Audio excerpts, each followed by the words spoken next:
अस्सलाम वालेकुम बहुत हज़रात, मैं हूं इसरार अहमद कसाना। योम तकबीर आपको मुबारक हो। और आपको पता है कि 28 मई जो है ये हमारी तारीख़ का एक बहुत ही शानदार दिन है। और यही वजह है कि आज आप देख रहे हैं कि मैंने भी ग्रीन पहना हुआ है और आज हमारी जो कलर स्कीम है वो भी स्क्रीन पे जो आप देख रहे हैं वो भी ग्रीन है। So we are all Pakistan, we love Pakistan, Pakistan जिंदाबाद। और अल्लाह ताला करे कि ये जो योम तकबीर है ये इसने पाकिस्तान को जो नाकाबिल तस्खीर बना दिया है, इसी तरह पाकिस्तान जो है वो अपना नाम पूरी दुनिया में बुलंद करता रहे और पाकिस्तान हमेशा के लिए नाकाबिल तस्खीर हो जाए इंशाल्लाह। तो इसके ऊपर गुफ्तगू भी करेंगे, लेकिन बाद में सूरत हाल ये है कि कल गुज़श्ता रोज़ मुलाकात हुई है इमरान खान साहब की मुख्तलिफ़ सहाफ़ियों के साथ। जो सीनियर सहाफ़ी हैं उनका एक ग्रुप गया था वहाँ पे, उनसे उनकी मुलाकात हुई है। उनमें से एक सहाफ़ी आप जानते हैं सलमान आबिद साहब हमारे साथ मौजूद हैं। उनसे ज़रा पूछते हैं कि वहाँ पे क्या हुआ, किस तरह की बातें हुई। सलमान भाई अस्सलाम वालेकुम जी। वालेकुम अस्सलाम इसरार कसाना साहब। बहुत शुक्रिया सलमान भाई। नॉर्मली आज आज के दिन हम शो नहीं करते, लेकिन चूंकि ये एक बड़ी इंपॉर्टेंट इवेंट था, आप गए वहाँ पे और आपकी चूंकि मुलाकात हुई है और आप उन सीनियर सहाफ़ियों में मौजूद थे, तो एक तो ये है कि मुझे ज़रा ओवरऑल इंप्रेशन बताएं, क्योंकि मुझे ये भी पता चला है कि वो घर के अंदर मुलाकात नहीं हुई है, क्योंकि उनको वो खदशा था कि ये बग हो रही होगी और कहीं उनको ऐसे लगा कि जैसे कोई बगिंग डिवाइसेस वगैरह भी लगी हुई हैं। तो जो आपकी मुलाकात हुई वाकई इसी तरह के माहौल में हुई? कोई टेंशन थी वहाँ पे या बगिंग वगैरह का कुछ चांस आपको नजर आया वहाँ पे? देखिए, खास तौर पे हमारी मुलाकात तो उनके लॉन में हुई है या हाँ हाँ कॉरिडोर के अंदर हाँ हुई है। हाँ। और उसकी वजह यही है कि उन्होंने कहा कि जो अंदर का निज़ाम है वो काफ़ी हद तक जो है वो हमारे अपने कंट्रोल में नहीं रहा। इस वजह से उन्होंने कहा कि मैं जितनी भी अब मीटिंगें कर रहा हूँ वो बाहर कॉरिडोर के अंदर बैठ के कर रहा हूँ। तो वहीं पर वो एक मेज़ वगैरह, टेबलें वगैरह, कुर्सियाँ सजाई गई हैं। तो और कॉरिडोर में जितने इस तरह लोग की आ चीज रहे नहीं हैं, लग सकती? कॉरिडोर में भी तो हो सकता है ना? लग सकती है, लेकिन उनका ख्याल ये है कि ये छत से जो चीजों को डिवाइस करके जो चीजें पकड़ने का कॉन्टेक्स्ट है ना, वो शायद यहाँ हाँ। पे उस तरह से ना हो सके। एक बात ये ठीक है। ठीक और ठीक। दूसरी बात ये है कि एक बड़ी तब्दीली जो देखने को मिली, यानी कल जमान पार्क में हमें वहां पे कोई पीटीआई के लोग नहीं मिले। और इमरान खान के बकौल के वो सब लोगों को मैंने खुद कहा है कि अब वो यहाँ पे ना आया करें। और हाँ पार्टी जो है वो इस वक्त एक किस्म की अंडरग्राउंड है और उनके खिलाफ हाँ एक बड़ा ऑपरेशन हो रहा है। कुछ लोग उनके बकौल कैद हो चुके हैं, कुछ लोग तौबा ताइब करके पार्टी छोड़ चुके हैं और कुछ लोग अंडरग्राउंड चले गए हैं। तो इसलिए मैं नहीं चाहता कि यहाँ पर जब लोग यहाँ पे आए पार्टी के तो उनको गिरफ्तार किया जाए। तो बेहतर है कि वो जरा अपने आप को खुद ही सेफ कर ले और बाहर चले जाए। मैंने ये भी क्योंकि सुना है वहां कि पर इस वक्त जो वहाँ पे कारकुनान तो खैर चले गए हुए हैं, लेकिन सिक्योरिटी भी, अब पुलिस की सिक्योरिटी होगी भी है वहाँ पे। भी इज दैट राइट? पुलिस की सिक्योरिटी है, पुलिस की सिक्योरिटी भी है, उनकी अपनी हाँ सिक्योरिटी भी है। लेकिन उनके जो इंतजामी अफसरान है या जो इंतजामी हाँ अमला है वो हाँ। उनके साथ है। एक बात ये है। लेकिन बड़ी दिलचस्प बात यह है कि हमारी 8-9 लोगों की मुलाकात थी और जी। हमने मजमूई तौर पर इमरान खान साहब को इस मुश्किल वक्त में, जब पार्टी एक किस्म के ऑपरेशन से गुजर रही है, हाँ पार्टी को शदीद क्रैश किस्म। करने की कोशिश की जा रही है, रोजाना की बुनियाद पे दर्जनों लोग जो है वो पार्टी छोड़ने का ऐलान कर रहे हैं और लोग इमरान खान से कनेक्ट करते हुए घबरा रहे हैं या वो पीछे चले गए हैं। तो एक हाँ। ऐसी सूरत हाल में हमारा ख्याल था कि इमरान खान बहुत ज्यादा डिप्रेसिव होंगे और बहुत ज्यादा वो गुफ्तगू करेंगे जो जिसे कहते हैं ना मातम वाली सिचुएशन होगी। हाँ हाँ लेकिन हम बिल्कुल बड़े बिल्कुल। हैरान हुए कि इमरान खान ने मातम नहीं किया, बल्कि उन्होंने अपनी कुछ स्ट्रेटजीज हमसे डिस्कस की है। और वो ठीक। बड़े पुरज़म थे और उनका मौक़िफ़ ये था कि देखिए, जो लोग मुझे जानते हैं वो इस हाँ बात की गवाही देंगे कि मेरी सारी ज़िंदगी क्राइसिस से निपटने में गुजरी है। और बहुत से लोगों का ख्याल ये था कि ये काम इमरान खान नहीं कर सकता और मैंने करके दिखाया है। तो उनका ख्याल था कि हाँ ये जो क्राइसिस है जो इस वक्त करंटली मैं फेस कर रहा हूँ, ये कोई पहला क्राइसिस नहीं है, ना तो पीटीआई के ऊपर और ना हाँ पाकिस्तान की पॉलिटिक्स में। और पॉलिटिक्स में उनके बकौल ये सारे क्राइसिस मुख्तलिफ जमातों ने मुख्तलिफ अदवार में देखे हैं और मैं भी देख रहा हूँ। तो उनका ख्याल ये था कि इस क्राइसिस को मैनेज करना है हमें असल में, और इसकी मैनेजमेंट इस अंदाज से करनी है कि ये जो वक्त है ये शॉर्ट हो। और एक बड़ा बुनियादी नुक्ता उन्होंने हमें ये बताया कि जो इस वक्त पार्टी के खिलाफ क्रैक डाउन चल रहा है ना, ये हाँ बहुत लंबे अरसे तक सस्टेन नहीं कर सकता। उनके बकौल ये 1 हफ्ता 2 हफ्ते और तो ले जाएंगे, इससे ज्यादा ये लेके नहीं चल सकते, क्योंकि फिर इसके लिए आपको पूरा कॉन्स्टिट्यूशन, पूरा आइन, पूरा कानून, पूरी मॉरल वैल्यूज और जो डेमोक्रेटिक कॉन्टेक्स्ट है उसको उसका उसका तिया पांचा करना पड़ेगा। तो वो ये समझ रहे थे कि ये शायद इतना लंबा ना हो सके सस्टेन। एक बात। दूसरा, उनकी जो असल ताकत है जिसके ऊपर वो खड़े हैं, यानी हमने बहुत हाँ से लोगों ने हाँ ये सवाल पूछा कि आपकी पार्टी खाली हो रही है और आपकी पार्टी के वो लोग जो आपके बानी अरकान थे वो भी पार्टी छोड़ रहे हैं। ऐसे में आप कहाँ हैं? उन्होंने कहा कि मैं सिर्फ 4-5 लोगों की पार्टी छोड़ने के ऊपर मुझे जरा थोड़ी सी तशवीश हुई है, बाकी किसी के जाने का मुझे कोई ज्यादा अफसोस नहीं हुआ।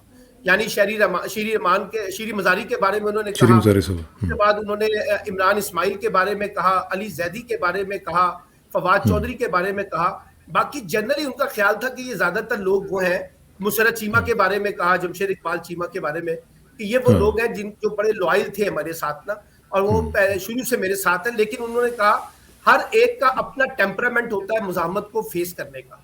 एक बात। सही है, दूसरी बात उन्होंने कहा कि देखिए, जब आपके यहाँ आपको पार्टी छुड़ाने के लिए आपसे ज्यादा आपकी फैमिली पे दबाव हो, आपके बच्चों पे दबाव हो, आपकी बीवियों पे दबाव हो, आपके बहन भाइयों पे दबाव हो, और जो सलमान अहमद है जो गुलकार है, उसके बारे में उन्होंने बताया कि उसकी बहनों के घर जाके छापे मारे जा रहे हैं।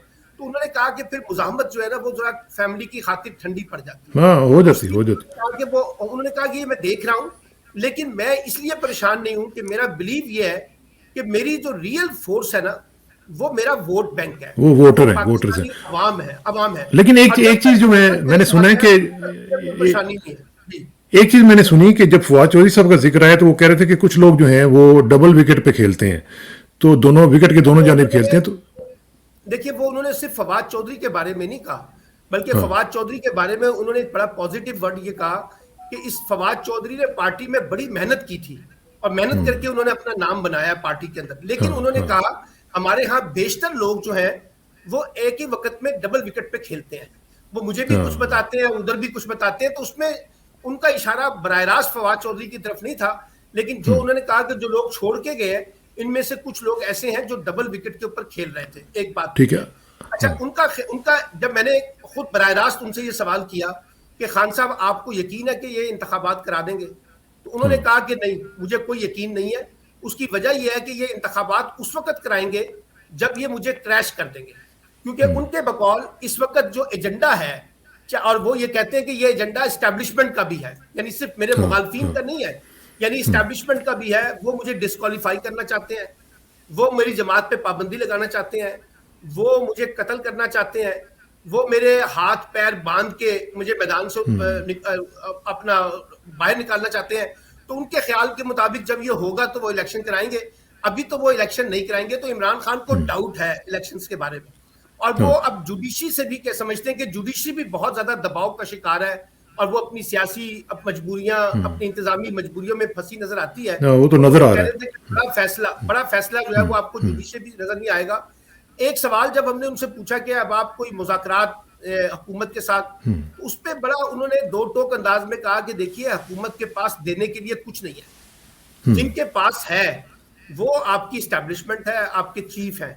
और उन्होंने कहा कि मैंने डॉक्टर आरिफ अलवी के जरिए ये सारा मुज़ाकराती अमल चला था, नतीजा 0/0। और एक और हमारे एमपीए थे और वजीर थे पंजाब के, कर्नल हाशिम डोगर, जो मौजूदा चीफ है, उनके बहुत करीब पाए जाते हैं, तो उनके जरिए भी पैगाम रसानी होती रही है। लेकिन उन्होंने कहा कि नतीजा इसलिए नहीं निकल रहा कि वो मुझे खतरा समझते हैं, मुझ पर एतमाद नहीं करते। उनका ख्याल ये कि ये इलेक्शन जीत कर आएगा तो ये पता नहीं क्या कुछ कर देगा, और मेरे मुखालफिन जो सियासी हैं वो जाके उनको बताते हैं कि अगर इमरान खान आ गए तो वो आपसे बदला लेंगे। तो वो ये कहते हैं कि मैंने तो पैगाम बहुत दिए हैं, लेकिन अब मसला ये है कि वो मुझसे मुज़ाकरात नहीं चाहते, क्योंकि मुज़ाकरात करने का मतलब ये है कि वो ये समझते हैं कि इससे इमरान खान ताकत में जाएगा। लेकिन तो उन्होंने क्या ये भी बात की है कि आर्मी चीफ साहब को जब DGISI वगैरह से हटाया क्यों गया था, ये भी कोई बात हुई वहां पर? देखिए, उन्होंने कोई स्पेसिफिक रीजन नहीं दी। उन्होंने कहा कि मैं बतौर प्राइम मिनिस्टर कंफर्ट नहीं था, और मैंने उस वक्त जो है बेहतर समझा कि मैं उनको इस पोजीशन से निकाल दूं। लेकिन जो इल्जामात लगाए जा रहे हैं कि जी उनको इस वजह से निकाला गया था कि उन्होंने उनकी बेगम के बारे में कुछ वगैरह दिए थे, उन्होंने कहा कि इसकी कोई गुंजाइश नहीं है, ना इसकी कोई बात है, और अगर है तो आज वो तमाम सबूत अब हुकूमत ले आए और आके हमारा ट्रायल कर ले जो करना चाहती है। तो वो उसके ऊपर तो उनका ख्याल ये था कि वो इस पे कोई चीज नहीं है। लेकिन वो ये चाहते हैं और वो ये कहते हैं कि जो बुनियादी मेरे मुखालफिन जो चीज मेरे खिलाफ साजिश कर रहे हैं ना, वो साजिश ये हो रही है कि मेरी और फौज के दरमियान टकराव पैदा किया जाए और फौज के साथ लड़ाई कराई जाए।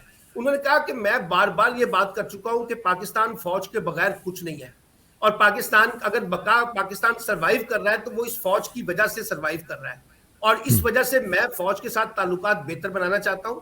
लेकिन अनफॉर्चुनेटली इस वक्त जो मेरे खिलाफ एक महास बना हुआ है उसमें एस्टैब्लिशमेंट के कुछ लोग भी शामिल हैं, और जो चाहते हैं कि किसी तरीके से इमरान खान और एस्टैब्लिशमेंट के दरमियान ताल्लुकात ठीक ना हो। और मेरे सियासी मुखालफिन की जो कामयाबी है उसकी बुनियादी वजह यही है कि वो मेरे और फौज के दरमियान ताल्लुकात खराब करना चाहते हैं। तो उस पर हमने कहा कि आप फिर ताल्लुकात को दुरुस्त कर लें। तो उन्होंने कहा मैं तो दुरुस्त करना चाहता हूं, लेकिन अगर कोई दूसरी तरफ आगे तो दूसरे से वो तो फिर मैं कैसे आगे चलूंगा। एक बात तो उन्होंने मुज़ाकरात की, जब आपने बात की है तो मुज़ाकरात में तो उन्होंने फिर अपनी मुज़ाकराती टीम में भी बता दिया और आपको यह भी बताया कि मेरे बाद फिर पार्टी कौन चलाएगा।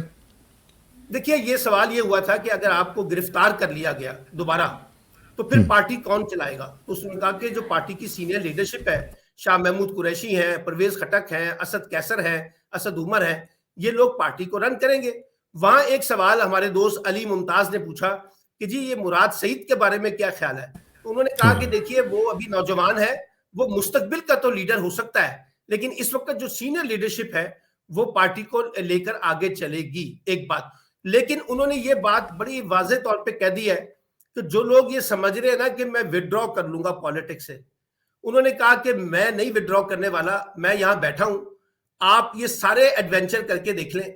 आप मुझे नाहिल करना चाहते हैं, मुझे कत्ल करना चाहते हैं, मुझे बाहर निकालना चाहते हैं, मुझे इलेक्शन में हिस्सा लेने के लिए जो माहौल चाहिए वो नहीं देना चाहते, लेकिन उससे उन्होंने कहा कि जी मैं बार बार ये कह रहा हूं कि क्या इससे मुल्क आगे जाएगा।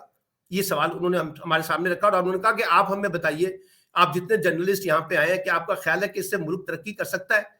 अगर नहीं कर सकता तो फिर ये मुहिम जो ही बंद की जाए और आगे चला जाए। और ये उन्होंने कहा कि देखिए जो नवाज शरीफ साहब हैं, जरदारी साहब हैं, और ये जो अपना शहबाज शरीफ साहब हैं, ये इनका मसला ये है कि ये इस वक्त एक बैगेज बन चुके हैं पाकिस्तान के ऊपर, और ये जब भी इलेक्शन होंगे, और उन्होंने कहा हमें कि देखिए इस वक्त इस्टेब्लिशमेंट इनके साथ है, निगरान हुकूमत इनके साथ है, फेडरल गवर्नमेंट इनके पास है, इख्तियारात इनके पास है, पुलिस इनके पास है, इंतजामिया इनके पास है, इलेक्शन कमीशन इनके पास है। अगर इतनी चीजों की मौजूदगी में भी ये इलेक्शन से घबरा रहे हैं तो आप सोचिए ना कि फिर इलेक्शन ना कराने की वजह क्या हो सकती है। वो वजह यही है कि वो समझते हैं कि जो है ना वो चीजें नहीं होंगी। तो मैंने उनसे ये सवाल किया कि अगर मिसाल के तौर पर वो इलेक्शन नहीं कराते, अक्टूबर में भी इलेक्शन नहीं करवाते, तो आप क्या करेंगे। उन्होंने कहा देखिए अभी तो मेरी ये हालत है कि मुझे चारों तरफ से बंद कर दिया गया है, इंटरनेट फैसिलिटीज मेरी नहीं है, मैं डायरेक्ट जो है लाइव प्रोग्राम नहीं कर सकता फॉर्मल टीवी के ऊपर। फिर उन्होंने कहा कि मुझे अब जलसा करने की भी इजाजत नहीं है क्योंकि मेरा जो तंजीमी स्ट्रक्चर है वो सारा अंडरग्राउंड चला गया है। अब अगर मैं जलसे की भी कोई कॉल दूंगा तो लोग नहीं आएंगे क्योंकि लोगों को डर है कि वो गिरफ्तार हो जाएंगे, उनके घरों में छापे मारे जाएंगे।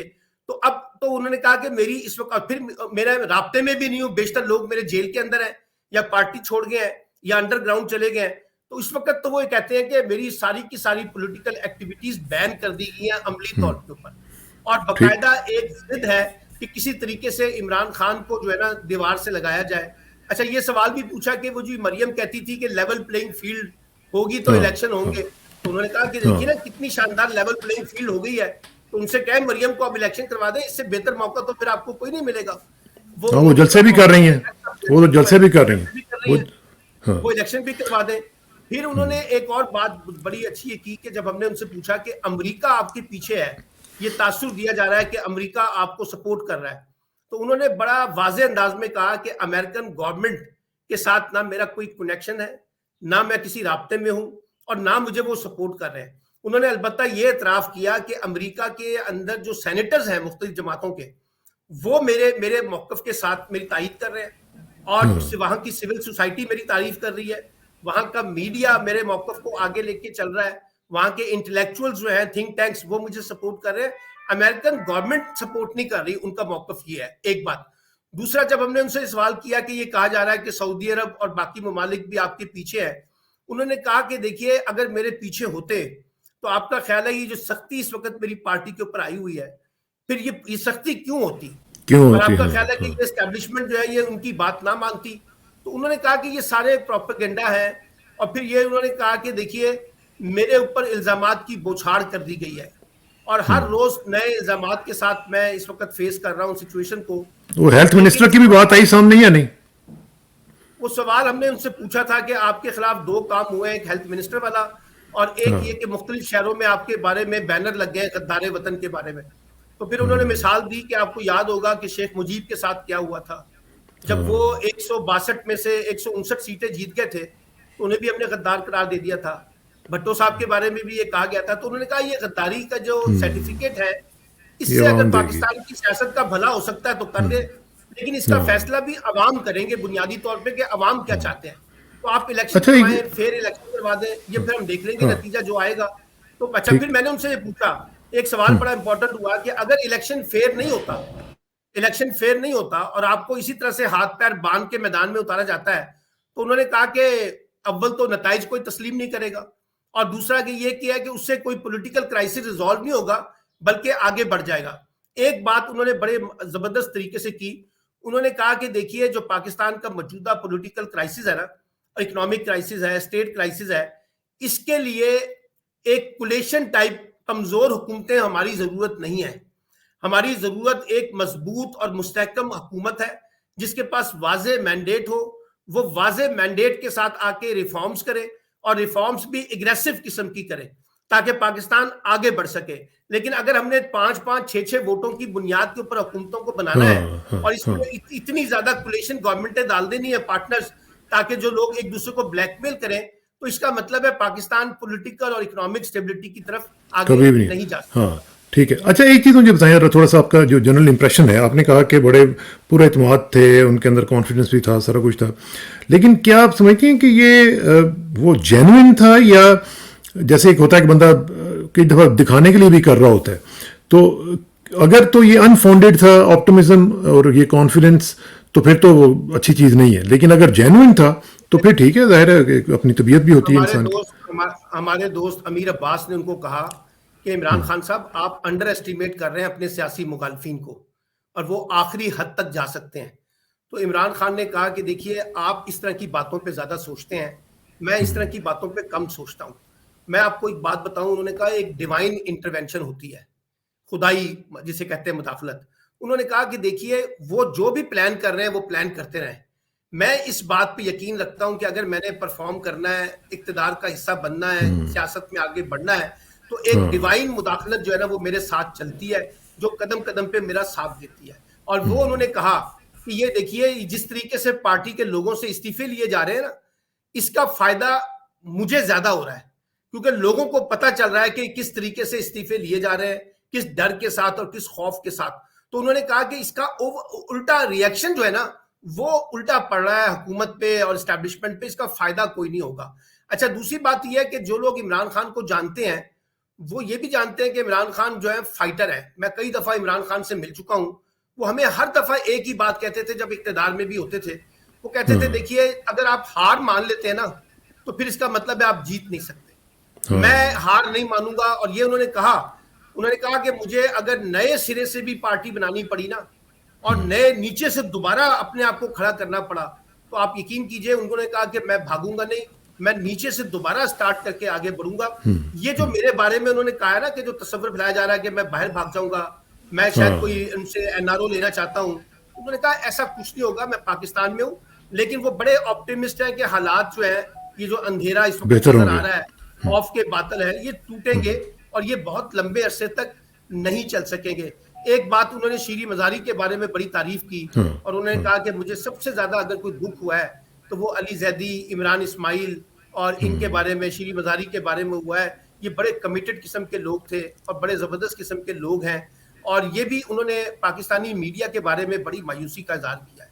उन्होंने कहा कि आप मुझे बताइए कि जो कुछ इस वक्त मेरे साथ हो रहा है, कहाँ है पाकिस्तानी मीडिया जो मुझे बड़े बड़े दर्श दिया करते थे और बताया करते थे, आज ये सारे लोग चुप हो गए हैं। और उस पर उन्होंने कुछ लोगों के नाम भी लिए और कहा कि अब तो वो बोलते भी नहीं है ह्यूमन राइट्स वायलेशन के ऊपर। जो ह्यूमन राइट्स ऑर्गेनाइजेशंस हैं, जो वुमेन वो भी राइट्स चुप है। ऑर्गेनाइजेशंस हैं, वो भी चुप हैं। इसका मतलब ये है कि उन्होंने कहा कि पाकिस्तान में एक खौफ का बादल है और लोग डरे हाँ हुए हैं, लोग सहमे हुए हैं। ये सिर्फ उसने कहा कि मेरी पार्टी के लोग नहीं सहमे हुए, उन्होंने कहा आप बैठे हुए यहाँ पे बता दीजिए कितनी बात आप अपने मीडिया पे कर सकते हैं। और कर सकते सोशल हैं। मीडिया के ऊपर उन्होंने कहा कि जो लोग बड़ी बात करना चाहते हैं उनके खिलाफ क्रैक डाउन हो रहा है। अब उनके बकौल के 10,000 के करीब हमारे कारकुन पकड़े गए हैं और 25,000 के करीब फहरिस्तें बनी हुई हैं कि जिन लोगों को जो भी गिरफ्तार मजीद करना पकड़े है और जिनको मजीद पकड़े जाएंगे। आखिर ये आखिर कहते में हैं सिर्फ मैं जी जनी तौर पे तैयार हूं इस पूरे क्रैकडाउन का जो मेरे अगेंस्ट हो रहा है, और विल सी ठीक। दैट कि हम इसको कैसे फाइट करते हैं। बस आखिरी सवाल ये है कि कुछ इस तरह की बात हुई कि वहाँ पे जो हमारे यहाँ आजकल आप देख रहे हैं ख़वातीन के साथ जो बदसलूकी हो रही है और जर्नलिस्टों को जो पकड़ लिया गया हुआ है, समी इब्राहिम साहब हैं, इमरान रियाज साहब हैं, उनका कुछ पता ही नहीं चल रहा कि वो कहाँ पे हैं, किसकी कस्टडी में है। ख़वातीन और जर्नलिस्ट के साथ जो ये सलूक हो रहा है, इसकी तो कोई जस्टिफिकेशन ही नहीं है। देखिए, उन्होंने कहा कि मैंने भट्टो साहब का दौर देखा है और मैंने मानता हूं कि पीपल्स पार्टी के दौर में, जनरल ज़ियाउल हक के दौर में पीपल्स पार्टी के खिलाफ काफ़ी खराबी हुई थी इंसानी हकूक के हवाले से। लेकिन वो ये कहते हैं कि मैं तसव्वुर नहीं कर सकता था, ये मेरे एक्सपेक्टेशन में नहीं था कि जिस लेवल के ऊपर खवातीन के साथ, जर्नलिस्टों के साथ क्रैकडाउन किया गया है, पार्टी के लोगों के साथ किया गया है और मेरी पार्टी के घर फैमिलीज को जो है ना बाकायदा हरास किया जा रहा है। तो उन्होंने कहा कि ये सब कुछ हो रहा है, लेकिन उन्होंने कहा कि देखिए चीफ जस्टिस खामोश हैं, इस्लामाबाद के हाई कोर्ट के चीफ जस्टिस खामोश हैं, जजेस अपनी बेबसी दिखा रहे हैं। फिर उन्होंने कहा कि पुलिस के लोग आके मुझे कहते हैं कि सर हम तो आपके साथ हैं, हम इस सारे अमल में शामिल ही नहीं है, यानी वो एजेंसीज के ऊपर डाल देते हैं, एस्टैब्लिशमेंट पे डाल देते हैं।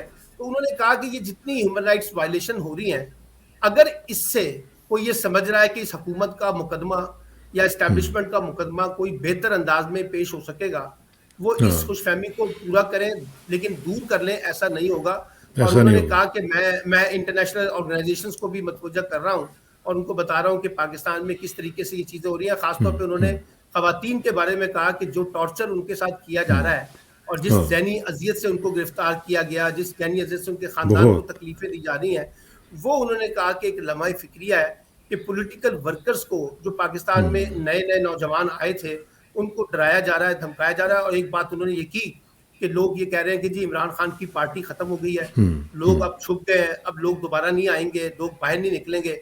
उन्होंने कहा कि फिर इससे अच्छा मौका तो कोई नहीं है, इलेक्शन करवा दे और पता चल जाएगा कि सूरत हाल क्या पता चल होती है। जाए। हाँ, लेकिन उन्होंने कहा कि देखिए लोग इंतजार कर रहे हैं और मैं अभी लड़ाई नहीं चाहता, मैं चाहता हूं कि इलेक्शन हो, क्योंकि मुझे इलेक्शन सूट करता है।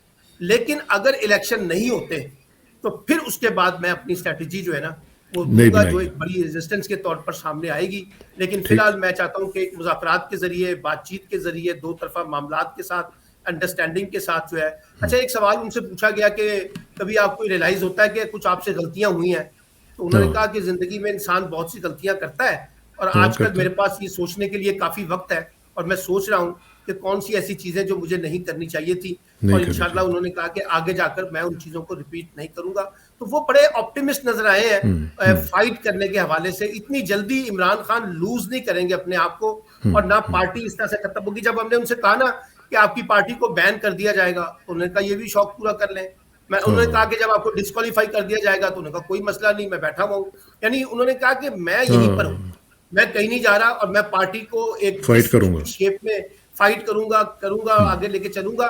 लेकिन उनका जो आखिरी बात मैं कहता हूं, उनको यकीन ये है कि जो चीजें आज नजर आ रही है ना, शायद चंद हफ्तों के बाद चीजें आपको ऐसे नजर ना आए, बदलेंगी इंशाल्लाह, और उनको उम्मीद है। बहुत बहुत शुक्रिया सलमान भाई, इंशाल्लाह आपसे रब्ता रहेगा और दुआ में याद रखिएगा पाकिस्तान को भी। पाकिस्तान जिंदाबाद और यौम तकबीर एक दफ़ा फिर सबको मुबारक हो।